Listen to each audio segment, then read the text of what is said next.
Next on Link TV, Latin polls, news and analysis from Latin America as seen by Latin American media, followed by a panel discussion on the issues.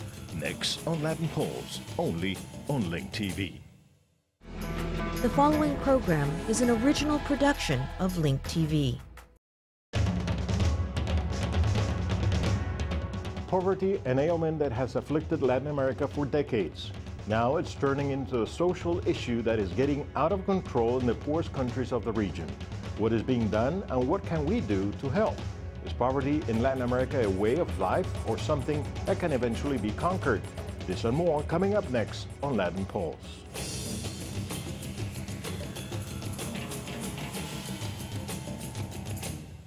Hello and welcome to Pulso Latino. I'm your host, Dante Beteo, sitting in for Ena Cuevas. Our topic tonight, poverty and how is Latin America coping with it? From violence to hungry children on the streets, two of the many faces of poverty. As Latin America tries to increase trade and strengthen its economies, it is still troubled by lack of financial resources to fight poverty. But as the pendulum swings back from free market economies, some are starting to blame multinationals for promoting poverty for their own advantage. Labor unions are starting to fight back, as we see in this report from regional broadcaster Telesur.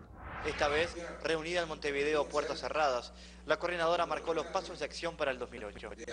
Cuando avanzan tanto las multinacionales y cuando operan tanto las transnacionales en nuestra región, bueno, vamos a tener que pararnos como movimiento sindical único de la región a poner nuestros derechos.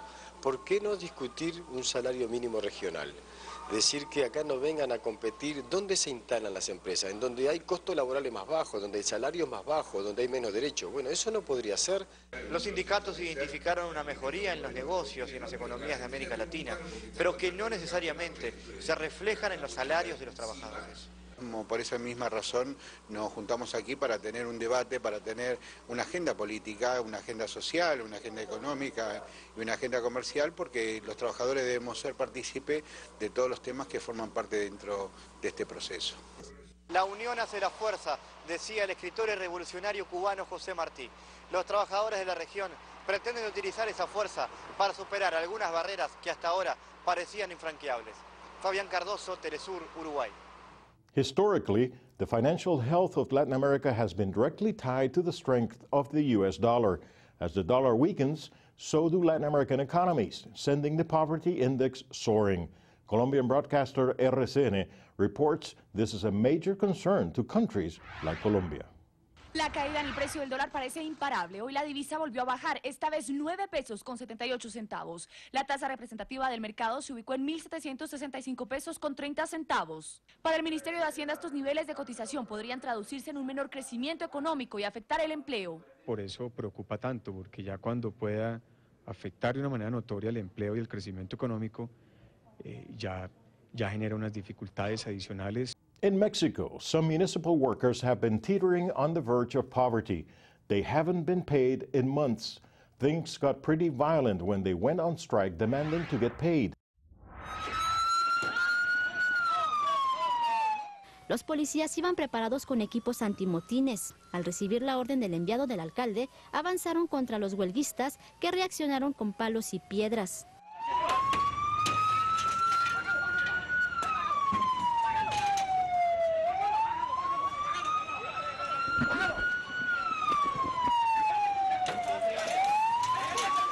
Para dispersar a los inconformes, agentes municipales hicieron disparos.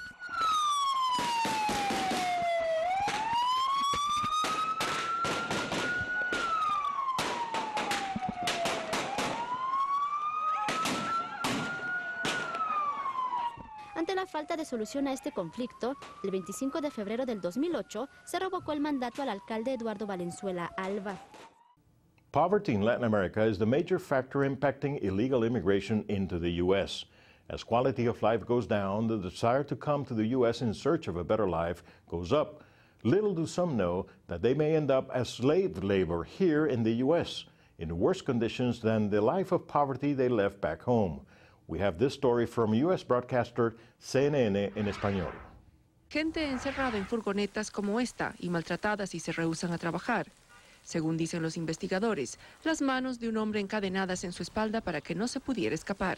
Escondidos a plena vista al frente de un casino muy concurrido, a los trabajadores los acompañan a esta cabina telefónica, los dejan llamar a casa, pero no les permiten decir que están cautivos. El teniente René González dice que él lo ha visto personalmente.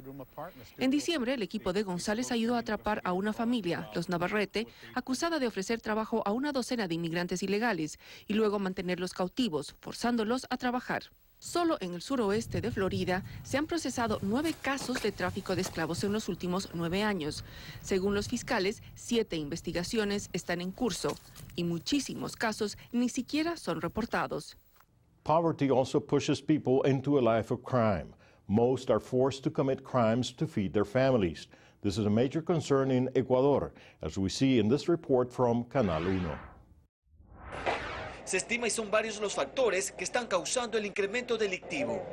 Cada día una nueva víctima. Se ha metido a defender a una chica que le estaban robando y los señores han sacado el arma y le han pegado 3 tiros. Este era el relato de uno de los testigos del asesinato del ciudadano Abraham Granados. 3 antisociales de los tantos que se encuentran deambulando libremente por las ciudades del país sencillamente decidieron propinarle 2 disparos y dejar quizás a una esposa o a un pequeño hijo esperando por él. De ahí que no hay quien los pare. Nos referimos a ejemplos como este. Él es Ronald Sánchez, líder de una banda de asaltantes capturada el fin de semana en la provincia de Santa Elena. Sus compinches no dejaron que pase más de 3 días en la clínica donde se recuperaba de un disparo, una fuga cinematográfica. Otro que vuelve a las calles mientras las autoridades policiales y cantonales analizan la situación que cada día se agudiza. In our studios to talk about poverty, we have Héctor Perla, visiting scholar at the Center for Latin American Studies at UC Berkeley, and from Stanford University, Dr. Alejandro Toledo, president of Peru from 2001 through 2006. And from Washington, D.C., we are joined by Joy Olson, executive director of the Washington Office on Latin America. First of all, welcome to Latin Pulse. Thank you all for being with us today. Thank you. Thank you. Ms. Olson, let me start with you. Latin America has to be one of the richest regions in the world. Why has it historically always struggled with poverty?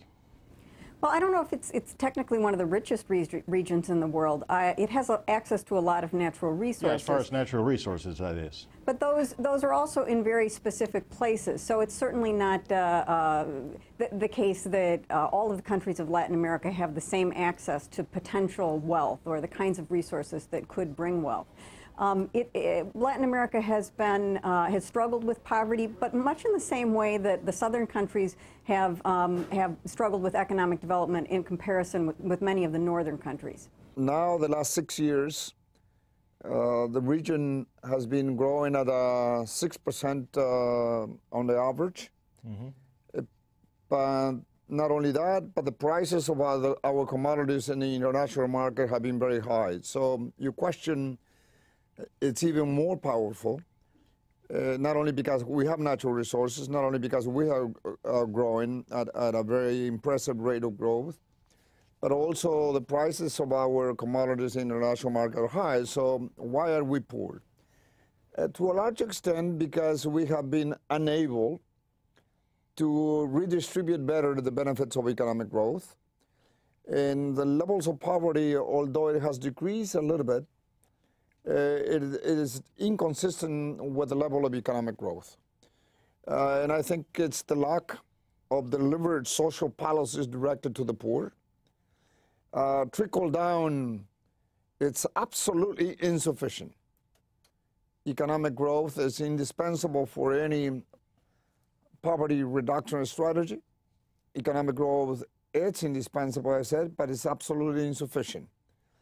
It is the need today for the governments of the region to adopt deliberate social policy targeted to the poor, such as the direct conditional cash transfer or investment in nutrition, health, education, rural electricity, clean water. That implies that economic growth needs to converge with deliberate social policies in the region. So what's the problem then? Latin American countries struggling with poverty. because of political models, economic models. What's the problem? Well, the question still remains. Yeah, no, there are, you know, many reasons. The historic development of the way the North acquired its wealth, for example, often taking natural resources out of countries in places like Latin America to go into industrialization and development in the North, and then with it the wealth of those resources going with it, because the companies were owned by not by the nations themselves or people in those countries, but most often by foreign investors. So what you see during the past couple of hundred years in Latin America is often the wealth that was created in the region was taken outside of the region. Just kind of piggybacking off of what Ms. Olson said, I think she's right that the primary problem or causes of Latin America's poverty, the historic plight of Latin America, is fundamentally about a problem of maldistribution of resources, right? It's not that there's not enough produce in the region so that people are underemployed or don't get enough to eat, but rather that the produce that is generated in Latin America goes to a very limited amount of people. The riches of Latin America are very maldistributed. It is the most unequal region in the world. Yeah, if I could jump in here, I think that's very much an important point, that that Latin America has the most unequal distribution of wealth in the world. It's it's completely right what Dr. Perla was saying, that it's not a question of not having resources or things from which to generate wealth. It has to do with who ends up with the wealth. And in Latin America, it is a much smaller group of people than in most other parts of the world.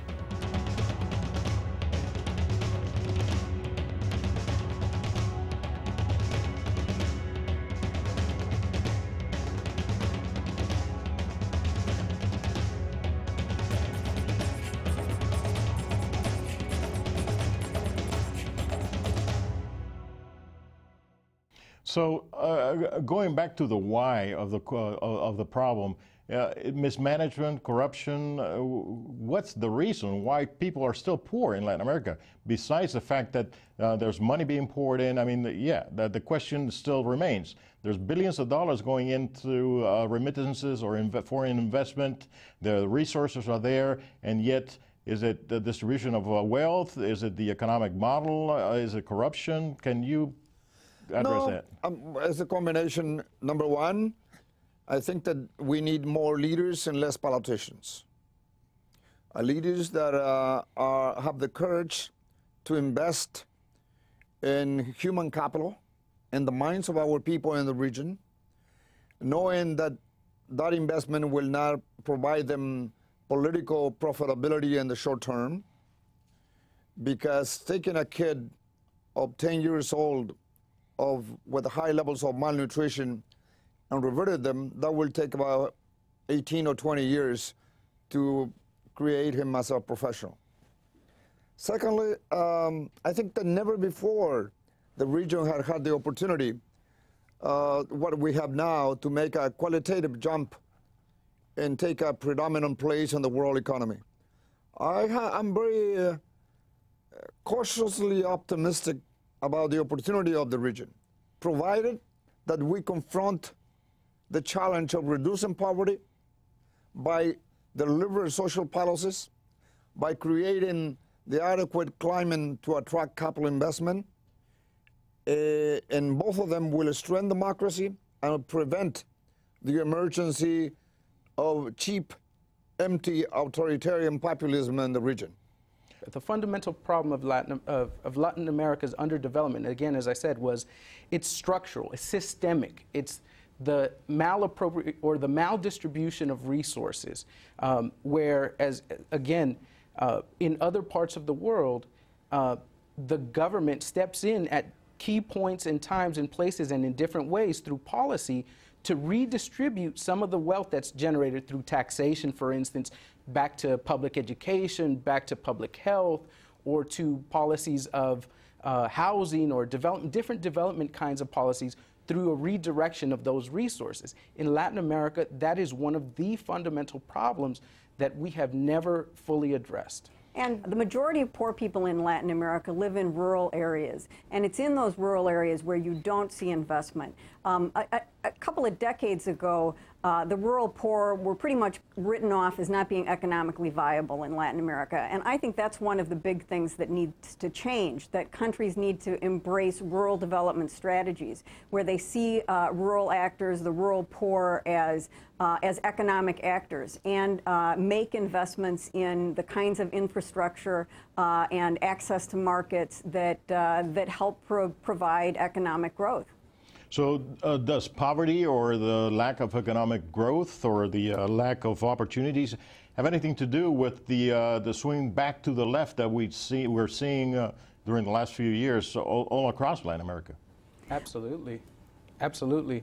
I think that one of what explains this shift back to the left is that over the past 20 years, the neoliberal economic model that was implemented in Latin America has not given the results that were expected from this model, which was the promise of this free market capitalism was that we will alleviate the poverty, we will reduce the inequality, the income gap. And in fact, we've seen the opposite. In Latin America, the income gap has widened, the inequality has widened in that time period. And thus, the promise of free market capitalism, the right wing, has actually not come to fruition. And so you get this disillusion on the part of Latin American citizens, and they're immediately trying to resolve their basic problems. And they see the left, as a potential alternative for the future. Yet we're talking about a lot of historical cases here. We go back in history in Latin America. Left-wing governments in Latin America haven't reduced poverty, haven't worked as expected also. So it's kind of a regional amnesia. We're going back and forth, swinging the pendulum from one side to the next, or.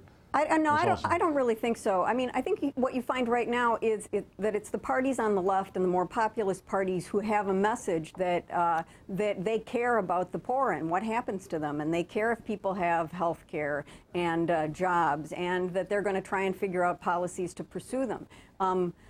What you had with more rightist governments in the past couple of decades are governments that were focused on making, for example, making the number of state employees smaller and reducing inflation, and things that were centered on a conservative economic model that wasn't necessarily based on trying to figure out how to meet the needs of the poorest in society and bring them into economic participation.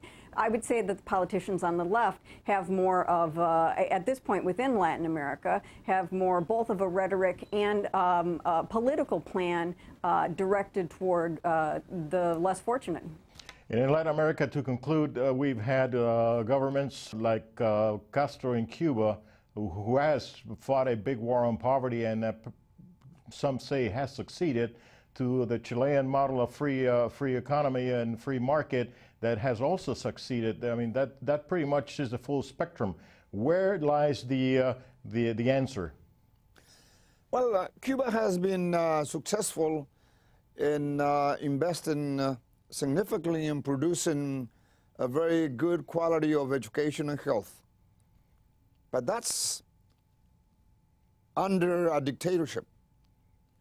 The challenge that Latin America confronts is how you maintain and sustain high levels of economic growth with a redistribution of the benefits of economic growth in democracy.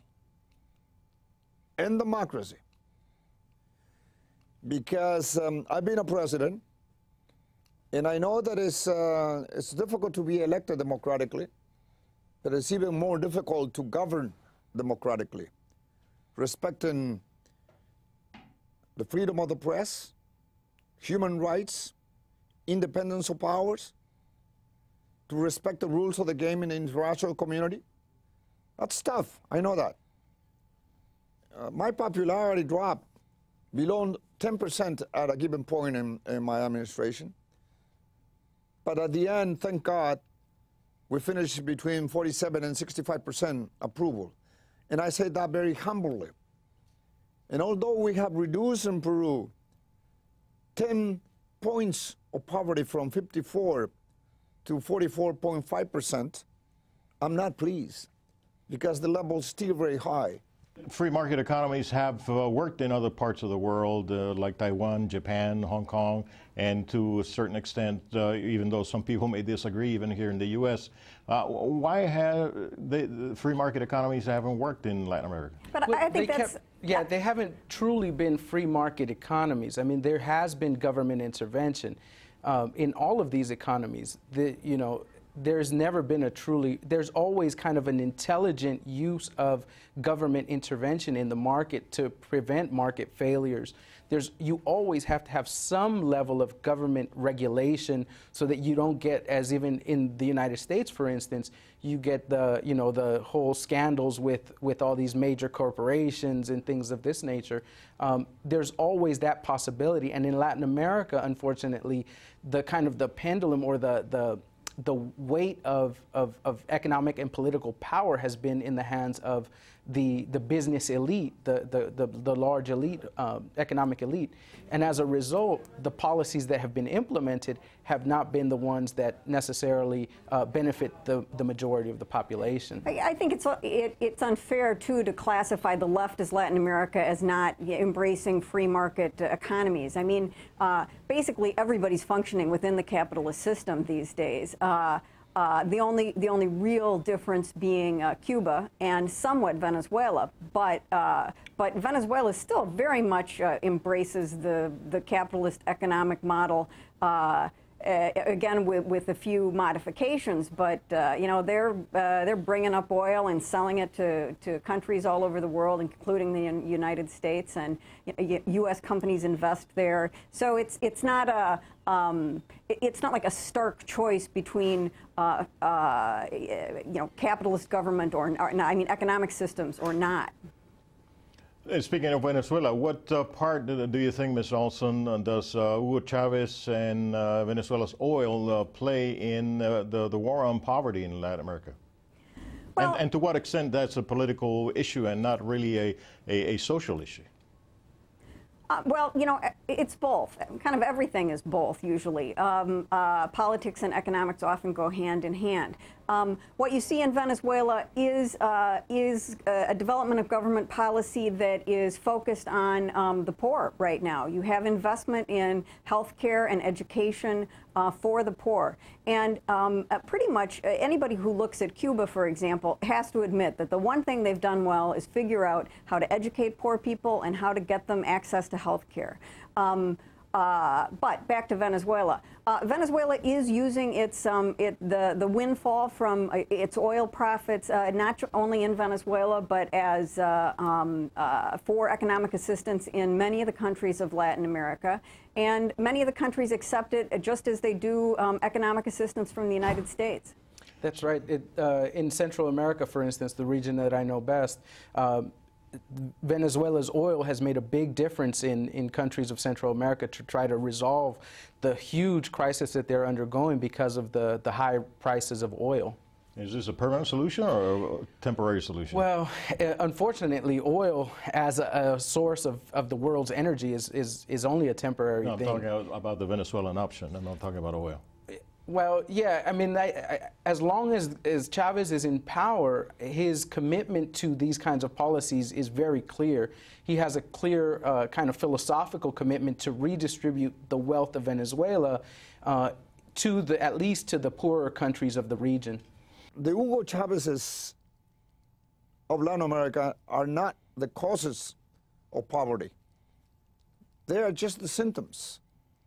They are the consequence of our inability for 500 years of governments who have not been able to reduce poverty.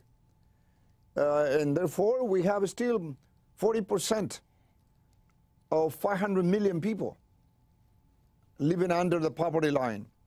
And that requires, I'd say, leadership, less populism, a decision to match a responsible management of the economy that continues growing with delivered social policies.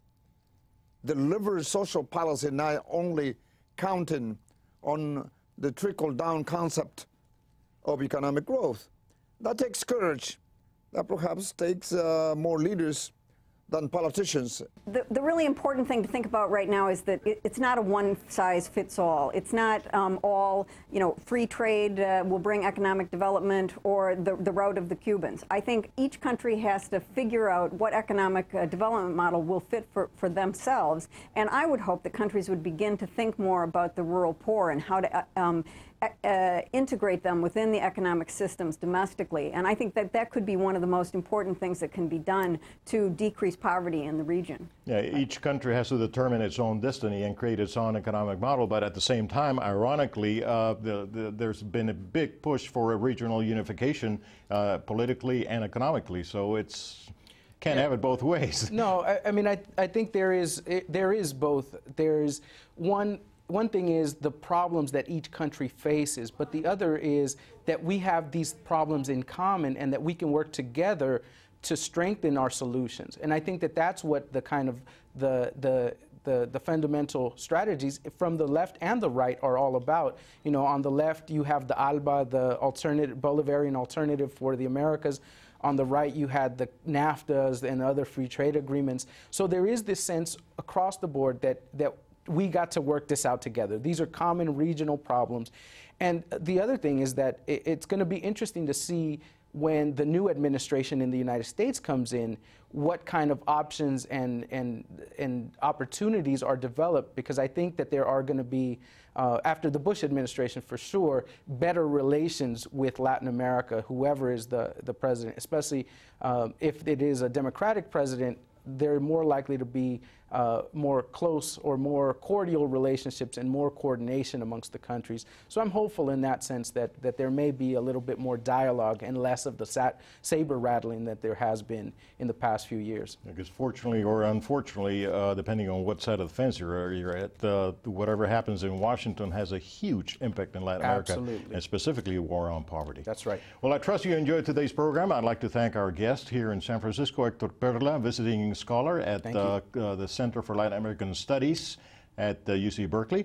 I am from Stanford University, Dr. Alejandro Toledo, President of Peru from 2001 through 2006, now President of the Global Center for Development and Democracy. And in Washington, D.C., Ms. Joy Olson, Executive Director of Washington Office on Latin America.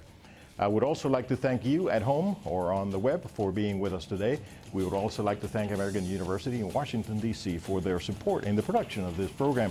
Join us next time when we take a closer look at Latin America through the eyes of Latin American media. For more information about Pulso Latino and Latin America, log on to linktv.org. I'm Dante Beteo. Thanks for watching. We'll see you next time right here on Latin Pulse.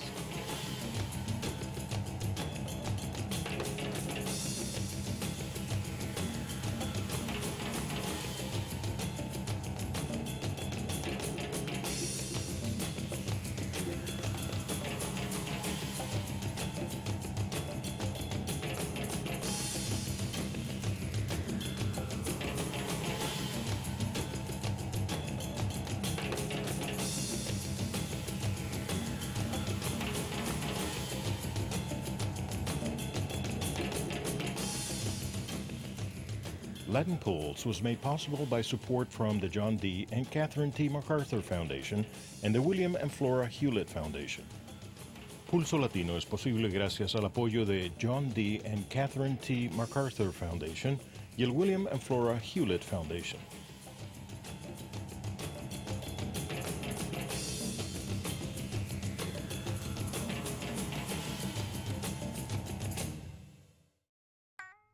This program is brought to you by Link TV for educational and non-commercial use only. Link TV is the only U.S. network dedicated to global and national news, uncompromising documentaries, and diverse cultural programs. Programs that connect you to the world.